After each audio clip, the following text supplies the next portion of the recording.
നസ്ർ മുഖ്യമന്ത്രി എന്ന നിലയിൽ വി ഡി സതീശൻ നേരിടുന്ന ഏറ്റവും വലിയ വെല്ലുവിളികളിൽ ഒന്ന് കശുവണ്ടി അഴിമതി കേസിൽ INTUC നേതാവ് ആർ ചന്ദ്രശേഖരനെ പ്രോസിക്യൂട്ട് ചെയ്യാൻ അനുമതി കൊടുക്കുന്നതുമായി ബന്ധപ്പെട്ട വിഷയമാണ്. കഴിഞ്ഞ 6 വർഷമായി CBI അന്വേഷണത്തിന് പലതവണ തടസ്സം നിന്നു പിണറായി വിജയൻ എന്ന മുഖ്യമന്ത്രി.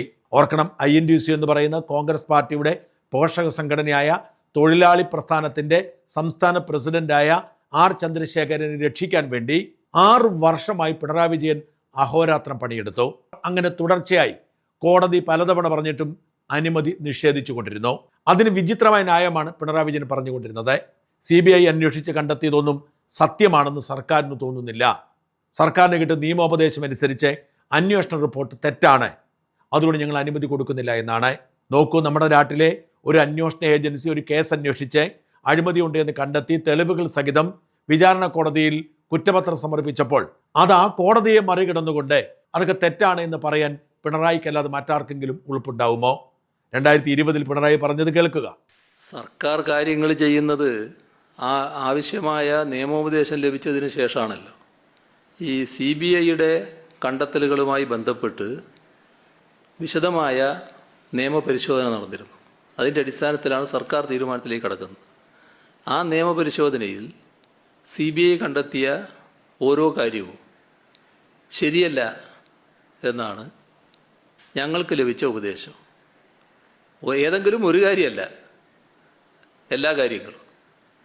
അപ്പോൾ അത്തരമൊരു റിപ്പോർട്ടിൻ്റെ അടിസ്ഥാനത്തിൽ ഞങ്ങൾക്കതിന് അംഗീകാരം കൊടുക്കാൻ കഴിയുമായിരുന്നില്ല. അതുകൊണ്ട് തന്നെ അംഗീകാരം കൊടുത്തില്ല എന്നുള്ളതാണ് വസ്തുത.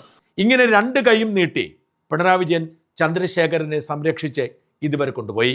ആ ചന്ദ്രശേഖരനെ കോൺഗ്രസ് മുഖ്യമന്ത്രി അധികാരത്തിലിരിക്കുമ്പോൾ സംരക്ഷിച്ചില്ലെങ്കിൽ പാർട്ടിക്കുള്ളിലെ പ്രതിസന്ധി എന്തായിരിക്കും? അതേസമയം സംരക്ഷിച്ചാൽ VD സതീശനെ അഴിമതി വിരുദ്ധ പോരാളി എന്ന ഇമേജ് നഷ്ടപ്പെടും. VD സതീശനെ മുഖ്യമന്ത്രിയാക്കിയ സകല നാട്ടുകാരും ആഗ്രഹിക്കുന്നത് VD സതീശൻ ഇത്തരം സമ്മർദ്ദങ്ങൾക്ക് വഴങ്ങരുതെന്നാണ്. VD സതീശൻ മുഖ്യമന്ത്രിയായ ഉടൻ തന്നെ ഈ കേസ് വീണ്ടും ഹൈക്കോടതിയിലെത്തുന്നു. 1 അല്ല 2 തവണ. ഈ 2 തവണയും സർക്കാർ ഒരു നിലപാടെടുക്കാതെ അഴകുഴമ്പൻ രീതിയിൽ മുമ്പോട്ട് പോയി. പക്ഷെ അതിനിടയിലാണ് കേസ് കേട്ട ജസ്റ്റിസ് A ബദറുദ്ദീൻ തനി നിറം പുറത്ത് കാണിച്ചത്. അനുമതി കൊടുക്കേണ്ടത് വ്യവസായ വകുപ്പ് സെക്രട്ടറി മുഹമ്മദ് ഹനീഷാണ്. മുഹമ്മദ് ഹനീഷ് കൊടുക്കാതിരുന്നതുകൊണ്ട് കോടതി ഇലക്ഷൻ കേസെടുക്കാൻ കോടതി തീരുമാനിക്കുന്നു. അതുകൊണ്ട് കോടതി പലതവണ ഹനീഷിനോട് നേരിട്ട് ഹാജരാവാൻ ഉത്തരവിട്ടു. നേരിട്ട് ഹാജരാവാനുള്ള സിംഗിൾ ബെഞ്ചിന്റെ ഉത്തരവിനെതിരെ ഹനീഷ് സർക്കാർ ചെലവിൽ ഡിവിഷൻ ബെഞ്ചിനെ സമീപിച്ചു. ഡിവിഷൻ ബെഞ്ച് ആ അപേക്ഷ തള്ളിക്കളഞ്ഞു. പക്ഷേ എന്നിട്ടും ഹനീഷ് ഹാജരായില്ല. ഒരവസരം കൂടി ഹനീഷിന് കൊടുത്തു. ഇന്നലെയായിരുന്നു ആ അവസരം. ഇന്നലെ പക്ഷേ ഹനീഷിന് അഭിഭാഷകൻ വന്ന് പറഞ്ഞു, ഞാനല്ല ഇപ്പോഴത്തെ വ്യവസായ സെക്രട്ടറി, എൻ്റെ സ്ഥാനം മാറിയിരിക്കുന്നു, അതൊരു പുതിയ വ്യവസായ സെക്രട്ടറിയെ വിളിക്കൂ, മാത്രമല്ല ബജറ്റ് കാരണം എനിക്ക് എത്താൻ കഴിഞ്ഞില്ല എന്ന്. കോടതിയെ ഇത് വല്ലാതെ പ്രകോപിപ്പിച്ചു. വ്യവസായ സെക്രട്ടറി അല്ലെങ്കിലും എത്തിയേ മതിയാവൂ എന്ന് കോടതി കടുപ്പിച്ച് പറഞ്ഞു. പകരം വ്യവസായ സെക്രട്ടറിയെ കൂടി ഉൾപ്പെടുത്തുകയും ചെയ്തു. എന്നിട്ട് തിങ്കളാഴ്ച, അതായത് വെള്ളിയാഴ്ചയാണ് കേസ് പരിഗണിച്ചത്. കോടതി ഹനീഷിനെതിരെ അറസ്റ്റ് വാറന്റ് പുറപ്പെടുവിക്കാൻ ആലോചിച്ചു. അപ്പോഴേക്കും സർക്കാർ അഭിഭാഷകൻ കാലിൽ പിടിച്ചു. അവസരം തരണം, ഹാജരാകാമെന്ന് പറഞ്ഞു. കോടതി പറഞ്ഞു, ഞങ്ങളുടെ അടുത്ത് തന്ത്രം വേണ്ട, ഞങ്ങളെ പറ്റിക്കാൻ ശ്രമിക്കേണ്ട, ഞങ്ങളെ ബഹുമാനമില്ലാത്ത ഉദ്യോഗസ്ഥനെ എന്തു ചെയ്യണമെന്ന് ഞങ്ങൾക്കറിയാം, അറസ്റ്റ് ചെയ്ത് ഹാജരാക്കാൻ ഉത്തരവിടാൻ ഞങ്ങൾക്ക് അധികാരമുണ്ട്, അത് ചെയ്യുമെന്ന് പറഞ്ഞപ്പോൾ സർക്കാർ അഭിഭാഷകൻ കാലിൽ പിടിച്ചു. തിങ്കളാഴ്ചത്തേക്ക് മാറ്റിവെച്ചു. തിങ്കളാഴ്ച മുഹമ്മദ് ഹനീഷിനെ ഹാജരായേ മതിയാവൂ.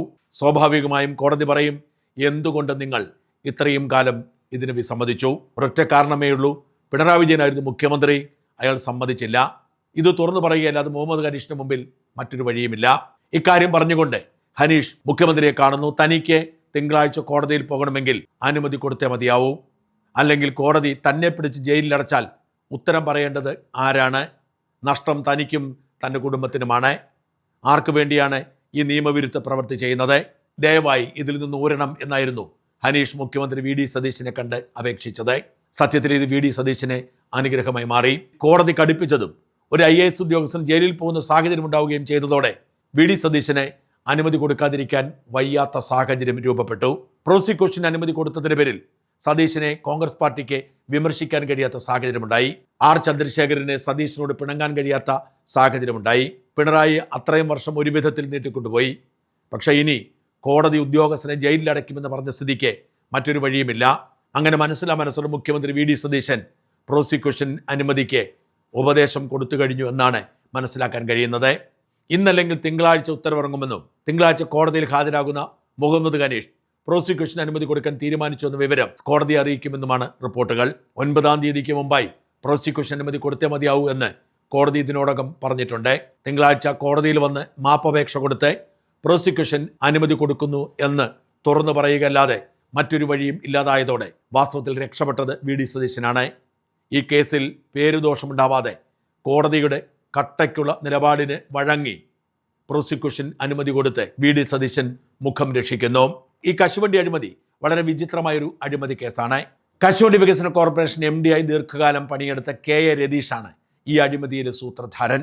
ഈ കെ എ രതീഷിന്റെ അളിയനാണ് INTC നേതാവായ ആർ ചന്ദ്രശേഖരൻ. രതീഷാണ് അഴിമതിക്ക് ചുക്കാൻ പിടിച്ചത്. അഴിമതി പണം അളിയന് കൂടി പങ്കുവയ്ക്കാൻ കശുവണ്ടി വികസന കോർപ്പറേഷൻ ചെയർമാനായി ഉമ്മൻചാണ്ടി സർക്കാരിന്റെ കാലത്ത് ചന്ദ്രശേഖരൻ വരുന്നു. ഈ കാലയളവിൽ ഏതാണ്ട് 500 കോടിയോളം രൂപയുടെ കശുവണ്ടി നിയമവിരുദ്ധമായി ഇറക്കുമതി ചെയ്തു. മാർക്കറ്റ് വിലയേക്കാൾ കൂടുതൽ പണം കൊടുത്ത് ഗുണനിലവാരം കുറഞ്ഞ കശുവണ്ടി കോട്ടയം കുറുപ്പന്തറയിലുള്ള ഒരു ഏജന്റിന്റെ സഹായത്തോടെ ഇറക്കുമതി ചെയ്തു എന്നാണ് കേസ്. ഇവിടെ നിന്ന് അണ്ടിപ്പരിപ്പ് വിറ്റതിലും അഴിമതി നടന്നു. മാർക്കറ്റിലുള്ള വിലയേക്കാൾ കുറഞ്ഞ വിലയ്ക്കാണ് ഈ അണ്ടിപ്പരിപ്പ് വിറ്റത്. കശുവണ്ടി തൊഴിലാളികളുടെ മകനായ കടകംപള്ളി മനോജ് എന്ന ചെറുപ്പക്കാരൻ ഇതിനെതിരെ 2008 അന്നത്തെ മുഖ്യമന്ത്രിയായിരുന്ന VS അച്യുതാനന്ദന് പരാതി കൊടുക്കുന്നു. VS അച്യുതാനന്ദൻ പ്രത്യേകിച്ചൊന്നും ചെയ്തില്ല. അന്ന് കാസിം എന്നു പേരുള്ള ഒരു CPM നേതാവായിരുന്നു അതിലെ പ്രധാനപ്പെട്ട അഴിമതിക്കാരൻ. പിന്നീട് കാസിം മരിച്ചുപോയി. എന്നാൽ ധനകാര്യ വകുപ്പിന് കൊടുത്ത ഒരു അന്വേഷണം നടക്കുകയും അഴിമതി നടന്നു എന്ന് കണ്ടെത്തുകയും ചെയ്യുന്നു. 2011 ഉമ്മൻചാണ്ടി സർക്കാർ വരുന്നു, വീണ്ടും പരാതി കൊടുക്കുന്നു. ധനകാര്യ വകുപ്പ് വീണ്ടും അന്വേഷിക്കുന്നു, വ്യവസായ വകുപ്പ് അന്വേഷിക്കുന്നു. ഈ 2 വകുപ്പുകളും അഴിമതി നടന്നു എന്ന് കണ്ടെത്തുന്നു. ധനകാര്യ വകുപ്പ് 3 തവണയും വ്യവസായ വകുപ്പ് 2 തവണയും അഴിമതി നടന്നു എന്ന് കണ്ടെത്തുന്നു.